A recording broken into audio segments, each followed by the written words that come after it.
களியக்காவிளை அருகே வீடு புகுந்து 77 சவரன் தங்க நகைகளை திருடிய நபரை போலீசார் கைது செய்து சிறையில் அடைத்தனர். கன்னியாகுமரி மாவட்டம் களியக்காவிளை அருகே ஆதங்கோடு பகுதியைச் சேர்ந்தவர் ஜெகல் லீலாவதி. இவர் திருமணம் செய்து கொள்ளாமல் தனிமையில் வசித்து வருகிறார். இந்நிலையில் இவரது வீட்டில் செம்பு குடங்களுக்குள் வைத்திருந்த 77 சவரன் தங்க நகைகள் திருடப்பட்டிருந்ததை கண்டு அதிர்ச்சியடைந்த இவர் களியக்காவிளை காவல் நிலையத்தில் புகார் அளித்துள்ளார். அதன் பேரில் சம்பவ இடத்திற்கு வந்த போலீசார் தீவிர விசாரணை நடத்தி அந்த பகுதிகளில் உள்ள சிசிடிவி காட்சிகளை ஆய்வு செய்து வந்தனர். இதனையடுத்து போலீசாரின் ரோந்து பணியின் போது சந்தேகத்தின் அடிப்படையில் அங்கு சுற்றித் திரிந்த ஸ்டாலின் என்பவரை பிடித்து விசாரணை மேற்கொண்ட பொழுது அவர் மீது பல திருட்டு வழக்குகள் நித்திரவிளை களியக்காவிளை காவல் நிலையங்களில் இருப்பது தெரிய வந்தது.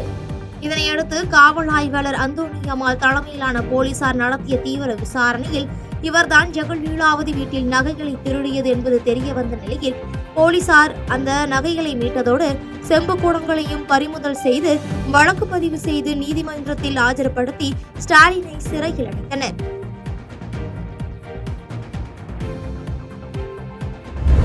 மதுக்கூர் அருகே தனது 3 குழந்தைகளை கழுத்தை அறுத்து கொலை செய்துவிட்டு காவல் நிலையத்தில் தந்தை சரணடைந்துள்ள சம்பவம் பெரும் பரபரப்பை ஏற்படுத்தியுள்ளது. தஞ்சாவூர் மாவட்டம் மதுக்கூர் அருகே கோபாலசமுத்திரம் பகுதியைச் சேர்ந்தவர் வினோத்குமார். இவருக்கு ஓவியா, கீர்த்தி, ஈஸ்வர் என்ற 2 பெண் குழந்தை மற்றும் ஒரு ஆண் குழந்தை இருந்துள்ளனர்.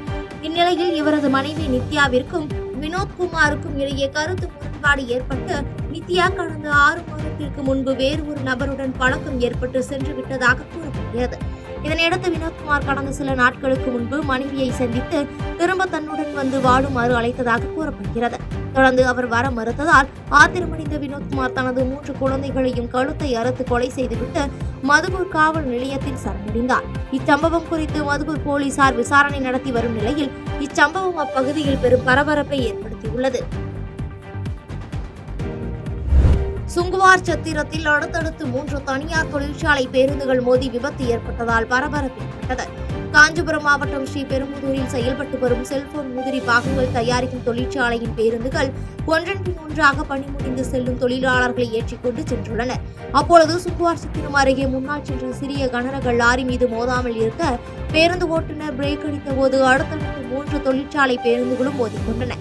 இந்த விபத்தில் தொழிற்சாலையில் பணிபுரியும் 10க்கும் மேற்பட்டோர் படுகாயமடைந்து மருத்துவமனையில் சிகிச்சைக்காக அனுமதிக்கப்பட்டுள்ளனர். மேலும் இந்த விபத்து குறித்து சுங்குவார் சத்திரம் போலீசார் வழக்கு பதிவு செய்து தீவிர விசாரணை நடத்தி வருகின்றனர்.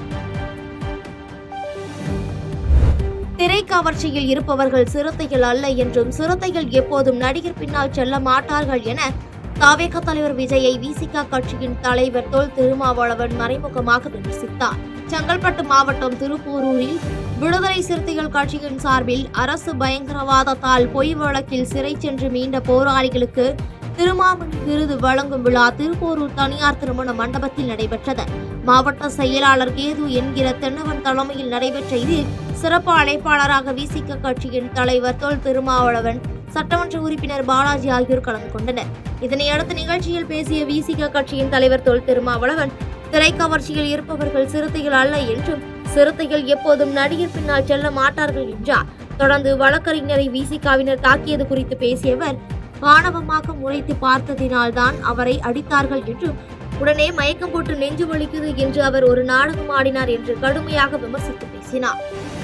என்ன கொள்கை, என்ன கோட்பாடு என்று அவர் பேசுவதற்கு முன்னதாகவே வெறும் திரைக்கவர்ச்சியை மையமாக கொண்டு ஒருவன் அவர் பின்னால் போகிறான் என்றால்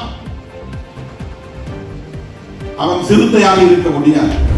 காசிமேட்டில் சாலை விபத்தில் இளைஞர் உயிரிழந்த நிலையில் இதுகுறித்தான சிசிடிவி காட்சி வெளியாகி அதிர்ச்சியை ஏற்படுத்தியுள்ளது.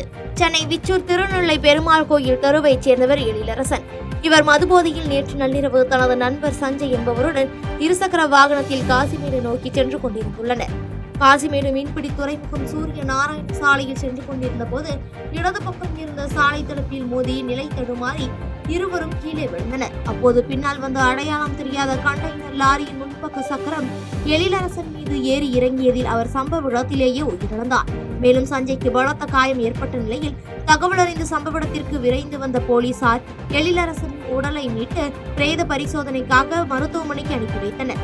மேலும் படுகாயமடைந்த சஞ்சயை மீட்டு சிகிச்சைக்காக அரசு ஸ்டான்லி மருத்துவமனைக்கு அனுப்பி வைத்து விசாரணை மேற்கொண்டு வருகின்றனர்.